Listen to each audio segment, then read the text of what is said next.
family prior to your dad involved in this great sport? Who was that? What was his role?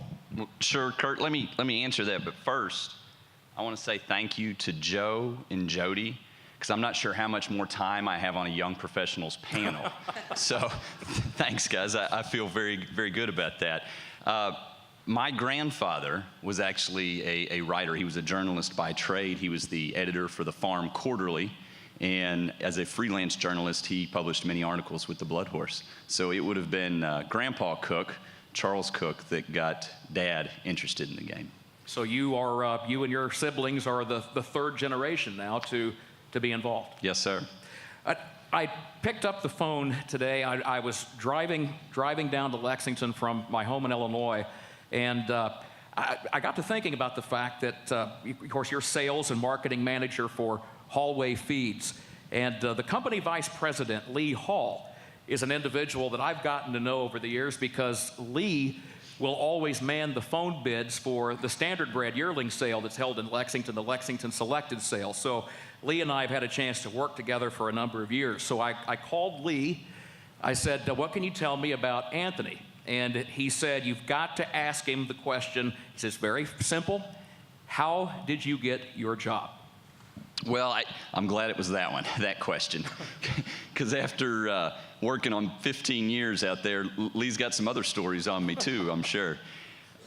My position found me. I was very fortunate, and I've actually spoken to several college courses, and I always remind young people, people are always watching you.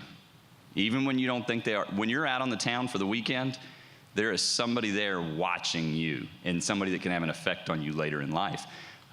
When I was a college student at the University of Kentucky, I was an ambassador for the College of Agriculture. For those not familiar with the position, it is a student that would basically recruit high school students to come to the university. And as such, I was asked to give a speech by our dean from the student's perspective on the College of Agriculture at an alumni roundup function. So it was the Rotary Club that was there that day for lunch, a group of, I don't know, Lexington Rotary Club, probably 300 people. Stood up, gave a presentation on the student's perspective, thanked them, had a lunch, and back to class, or I told my father probably. And Lee Hall was in the audience that day. Lee Hall is the vice president of Hallway Feeds. Jeff Pendleton, our general manager, was actually the president of the Ag Alumni Association at the time, and he was sitting behind me, not that I knew. And by the time I made it back to my dorm room or fraternity house that evening, there was a voicemail on the answering machine saying, you did a great job today from Lee Hall, and why don't we talk about what you're doing, or what you plan on doing. So it found me, but sort of the advice there is people are always watching. To the point that people are always watching, one of the things that I asked Lee, I said, I'm going to be blunt. I said, the Cook family name is obviously a name that's been well established in this industry for a number of years. So I said, if I'm a young man or young lady in the audience today, and if I say, well, Anthony grew up at Claiborne, and that surely helped him, get his name in front of someone like Lee Hall. Lisa, I'm going to stop you right there. He said, I won't deny that. He said, of course. He said, I was familiar with the family name. But he said it wasn't just the fact that your father had this relationship, this very successful relationship with Claiborne. He said it wasn't so much that, or that alone, as the fact that he said, I knew how Anthony was raised. I knew the values in that family. Can you explain what did you learn, not just in terms of the horse business, what were the values that you learned growing up in the Cook household that apply now? Well, if you read the bio in the program here, you'll see that the Cooks were, one of my brothers is in the audience here, Matt. I'm one of 10 children. You didn't really step out of line much in that household. There wasn't any time for that. Definitely the work ethic, for sure. Dad was an absolute critical role model for that. You guys growing up or being on the Thoroughbred farms, you know what it takes, and to have 10 kids, 5 of us boys. We worked, you went to school and then we went to the farm. We worked on the weekends at Claiborne and then we went to the family farm, and definitely the work ethic was there. Integrity, what's right is right, what's wrong is wrong, and you know which one to do. So Lee is correct, and I would definitely say, looking at my 9 siblings, I think we all have a pretty similar outlook on that. Indeed, those are values that can serve a person for a lifetime. We had mentioned the fact that I believe that Pat Costello and Jill Gordon were going to have wireless microphones available. Is there anybody that has a question from the floor? If so, feel free to raise your hand, and I'm sure that our panel will be happy to answer. Jack, Megan, Chance, Ben, or Anthony. Any questions from the floor? As we're waiting, Chance, I want to come back to you if I may. One of the things that the folks at Lane's End have told me that seems to serve you well, they said he's got tremendous versatility. And someone had mentioned to me that if you're at the sale, for example, even if something technically isn't quote unquote your department, if somebody comes to you, you will help them find the answer they need. People always have questions. I have questions. I'm learning things here today. How important is it for young people to be bold enough to speak up and ask a question? Because I know the temptation is to say, oh, I don't want to reveal my genuine ignorance on something. How important is it to speak up and ask? Yeah, very. You know, I think for a young person especially, you know, I think the best thing you can do is be noticed, you know, exactly what you were talking about in that presentation. That made an impact on Lee, and obviously it led to where Anthony is today, you know. So I think that can, I'll give you that advice within moderation. I think, you know, along those same sort of lines, you can also be well advised to show a bit of humility as well, you know. I think a lot of people that have been in this industry for a long time and have worked their way up, you know, look for a young person to show a little bit of humility while still having that same sort of, you know, drive and eagerness and, you know, and interest to ask questions, to want to learn and try to better themselves. Ben, a question for you, playing off what Chance just mentioned. For the benefit of everyone in this room, and I think about the current enrollees in Godolphin Flying Start that we have on this panel in Jack and Megan. I look at your background and your resume, and we touched on the fact nearly 20 years of international experience. I'm the kind of person, when I read that, I say, wow, that's impressive. And that can be intimidating. What about trial and error? I mean, in your own experience, should a young person not fear the fact that there may be mistakes made from time to time, and is really the key just trying to learn as you go? Absolutely. I made hundreds of mistakes along the way, especially early in my years. You've got to have the confidence to back yourself and give something a go, and if it doesn't work out, learn from that and try and find someone who can teach you how to do it the right way. Yes, question from the floor, by all means. This is on? Okay. This is for Megan. You said you weren't really from a horse background, so how did that affect your application for the Flying Start program? I don't think it did at all, which is the great thing about the Flying Start. It really is an open, equal field for everyone. I think it just probably meant that when I was putting my CV together to apply in the years before, I had to really write letters to people, basically. I mean, I wrote to Pat, for example, to come out here in 2015, and just sort of showing a bit of initiative and trying to do it. But no, it won't affect your application to the program at all. Everyone's treated the same. Anyone else from the floor? What about, Anthony, I'm curious, because I think you probably get a chance to see both, in your role with Hallway, I've got to think that you have a chance to see both the racing side and also the farm side of things. What do you see as far as opportunities? And I don't care what type of opportunities. I don't care if it's somebody to stack hay, to fix fence, whatever it might be. Do you see chances right now for people to go to work at the farm or at the track? There sure are. I got to tell you, I feel very lucky, and I'm not saying this because I think you might call Lee, knowing you have his number, but I was presented with, I think, the absolute best job I could the dream job out of college. Had I been asked to design a job, I would not have done this well. So I have seen racing in 12 countries. I've traveled to a large part of South America, Central America, been to Dubai, been to England a little bit. Not 18 years worth of really international experience, just little bits, but racetracks, been to every major racetrack in the U.S. I mean, I love this job, absolutely love it. And then I'm home on the weekends. So it's a pretty special one, but if you are a dedicated horse person, if you are willing to work, if you're willing to take those chances and opportunities, there are always farms willing to help. Racetrack labor, I think, is probably the largest issue you would have as employers. The last Farm Managers Club meeting was on immigration policy. So labor is a massive issue, finding people that will show up and then finding solid people that will show up. And that's every level, as Chance was saying. You got to be willing to work. Luck favors the prepared, so be willing to work and ask those questions. But it's at every level, like you were saying, Kurt. I've seen new hay businesses pop up here in Central Kentucky recently, guys supplying hay, and they're making it, so willing to work. Again, back to that integrity. Every level there are positions open.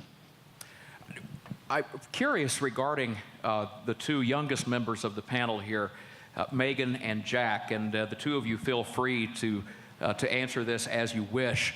But just, everyone sees things from his or her own perspective. And my perspective in this game has been as an announcer and a broadcaster. So I told someone earlier today, I look around the country right now, and it seems like that a lot of race callers are frankly, I'm 48. I know some that are 50. I know some that are 40. When I started out years ago, there were a lot of race callers at that time that were under the age of 30. You don't see that a lot currently. Same thing when it comes to working the sales. When I sit on the auction stand, whether my role as an announcer or when I look over and the auctioneer with whom I'm working, we've talked about it. We've talked about the fact that it's, for whatever reason, announcing a sale or auctioneer for a sale is not something that we've had a lot of young people come to us and express an interest in. And again, especially going forward, there's going to be a need. Has anything working on the microphone ever interested either one of you, just out of my own curiosity? I mean, my answer would probably not. I mean, while I was in college, I had some fun with, I actually have one of my good buddies as a track announcer at Emerald Downs. He's in his 20s, so there's a couple out there, I guess, but not really. There was a time where we were in college, and I think it was 4 of us, my buddies, we were like, you know what, we watched SportsCenter, rundowns, whatever it might be, and so we made a YouTube show and would make basically weekly recaps of the racing. And more than anything, it wasn't for people to watch. It was more for us just to kind of have fun with it. And we probably made, 10 or 12, and then whatever happened, got busy and stopped doing it. So I guess we kind of put ourselves in front of the camera, microphone, and had fun with it. But in terms of a long-term prospect, not really. But. And Megan, just out of curiosity, since I know we have a lot of people in the room that appreciate the history of horse racing, both in the U.S. and around the world, given the fact that you have a Bachelor of Arts in history, is horse racing history something that do young people still find that to be of interest? I think so. I certainly do, and a couple of my colleagues on the course thoroughly enjoy it as well. There's lots of, home particularly, there's lots of books being produced and stuff, so I'd say so. And with our sort of terrestrial broadcast like Channel 4, when we've got a big race coming up, they'll always go into the old winners of it. So yeah, I'd say there's an appetite for the history of it, definitely. Any other questions from the floor? Yes. These guys, they're all smart and all came through a great program, but Ben's one of the best, my favorite people in the horse business. 10 years ago, I wasn't anybody, and now I'm still not anybody, but I own part of Select. I breed a bunch of mares, and he treats me the same way today as he did 10 years ago when he would come to a farm and I was cleaning stalls, and I think that's very important. You never know in this business where someone's going to come from out of nowhere. And he treated me 10 years ago, and he treats me the same way now. And to this day, if one of his, something we raised, wins a stakes race, he's going to be one of the first people that say congratulations. And I think that's something you can't teach, and that's a lot of why where he is now and why he's just progressed so well. So that's, I can't say that enough. That's a key in this business, is you never know where the next superstar is going to come from, and to treat everybody with the utmost respect, because I see guys all the time that I never thought they'd be where they are, and now they're buying $1 million horses. So that's, I just wanted to add that. Well, Ben, and if, as you respond, I'm curious about that regarding the decorum of this industry, which to me is one of the great things about it.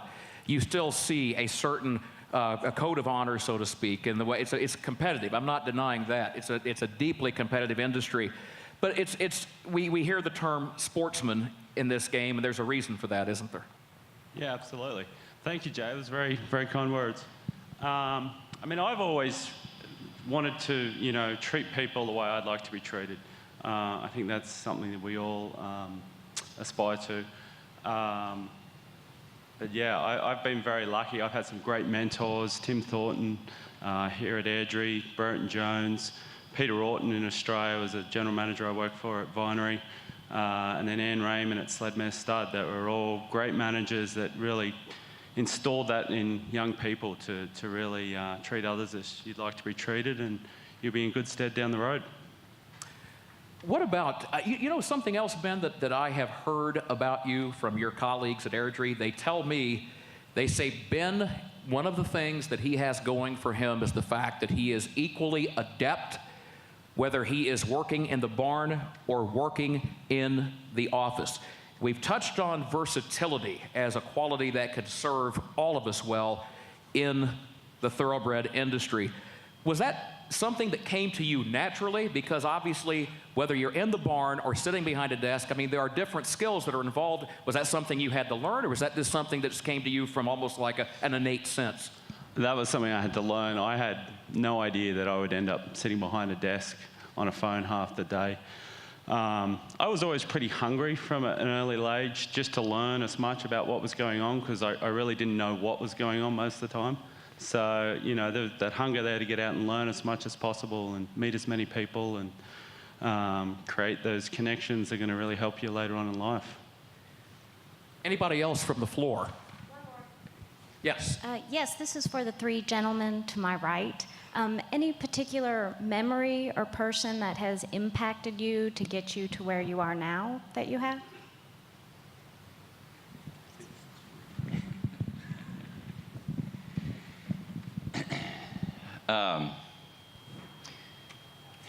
In particular, obviously, our father was an absolute great influence in my life, in those life lessons, in horsemanship, and how to treat people, as was being discussed.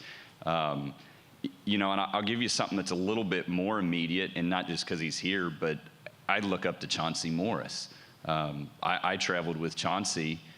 Some of those countries I was talking about, I did the traveling with Chauncey in that program Keeneland had to the developing thoroughbred markets. That meant a lot to me in seeing the thoroughbred industry in other markets. And ultimately, it adds a little to your resume and your understanding of the international industry. And so just as a more recent and relevant example, I would thank Chauncey.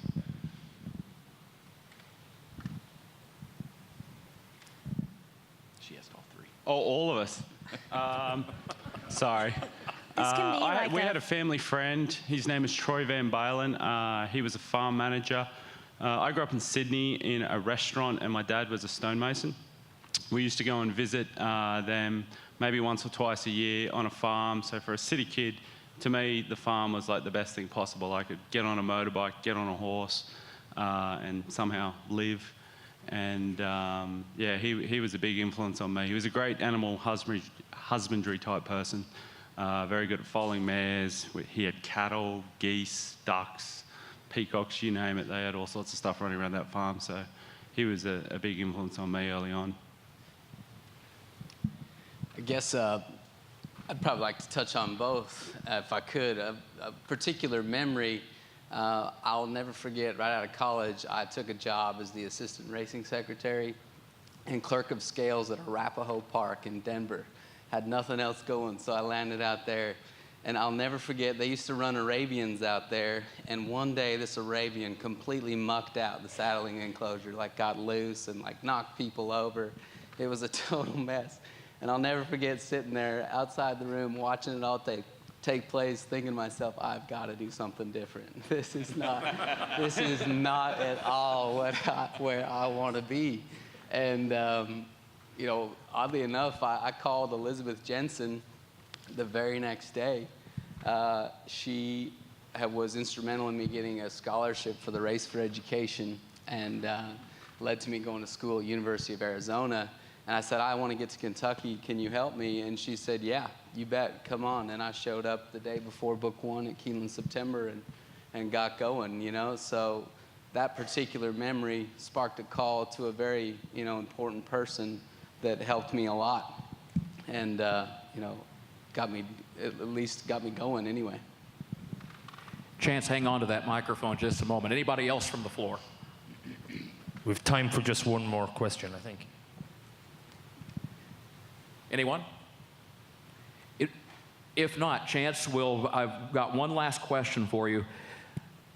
If I am sitting in this audience, and let's say that I am not part of a Darley Flying Start, Godolphin Flying Start program, if I haven't gone to the Irish National Stud program, as wonderful as those are, let's say maybe I applied and I frankly didn't make the cut.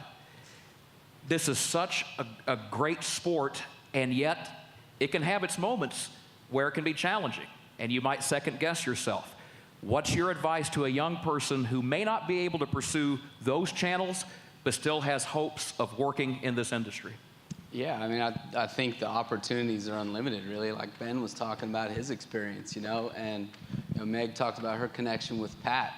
All of those things sort of transpired due to a couple underlying themes here of working hard and, you know, being personable with people, and ultimately those kind of things, you know, open doors for you. And, you know, just because you don't want to do the Flying Start, or you know, for some reason, you know, you weren't accepted, I mean, you could essentially do it on your own these days very easily through the network of connections that the Thoroughbred business has worldwide. And all of those people come here, you know, on a regular basis through sales. And, you know, it's a great opportunity for a young person to meet those people. And, you know, one thing leads to another. And, you know, if you're willing and able, and you can certainly get after it. And that's a good note for us to close with this panel. Our thanks to Anthony Cook, to Ben Henley, to Chance Tim, to Megan Hebert, and also to Jack Carlino. How about a hand for our Young Professionals panel?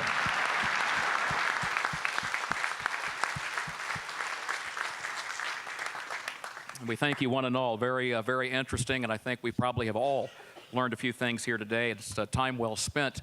Where are you, Mr. Seitz? Joe, are we ready to proceed to the Thoroughbred Aftercare? All right. Very good. We'll do it. All right, folks, let's move forward. And we appreciate your spending your Monday with us here today as we continue with the CBA Educational Symposium for 2017. Right now, we are going to hear from Mike Moiser, Thoroughbred Aftercare Alliance. Mike?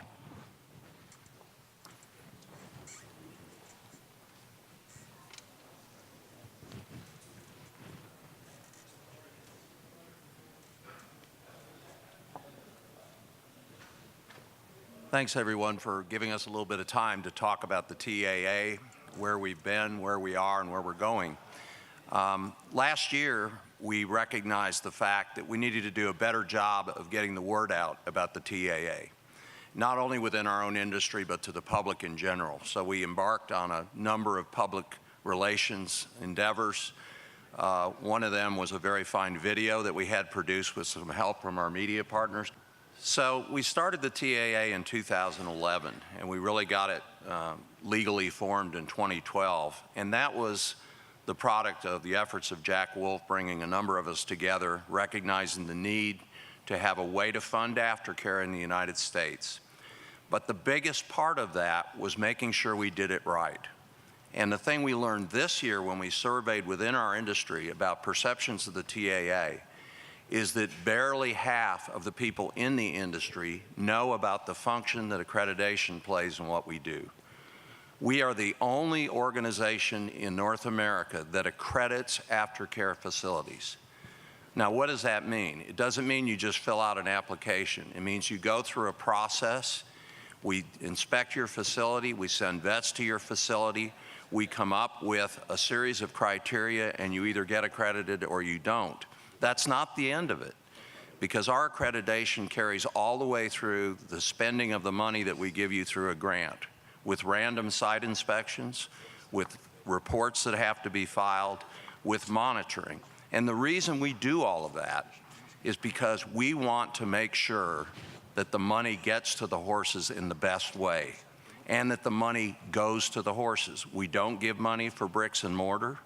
We don't give money for buildings, for fences. We only give money to organizations to use to feed and care for thoroughbred retired horses. So at the end of the day, we have been able to transform aftercare in North America through that process. We now have 64 accredited organizations across North America with 180 facilities. This year, our budget calls for us to give out almost $3 million in grants for aftercare.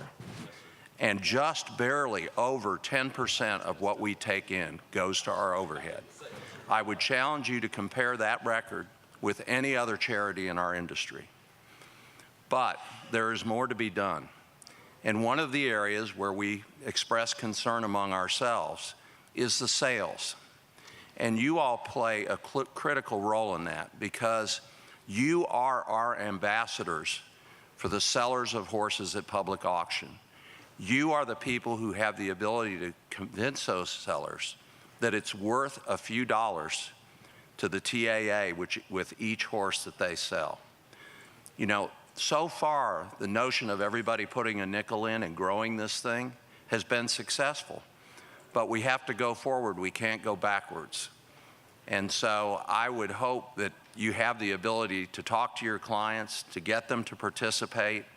We're getting very good participation on the buyer side, not quite as good on the seller side, and we'd like to see that improve. So for those of us that have toiled away trying to make this thing the best thing we possibly can, the future is to get more people involved, to get more organizations contributing to the pot, and to grow this so we're really addressing the problem. Thank you.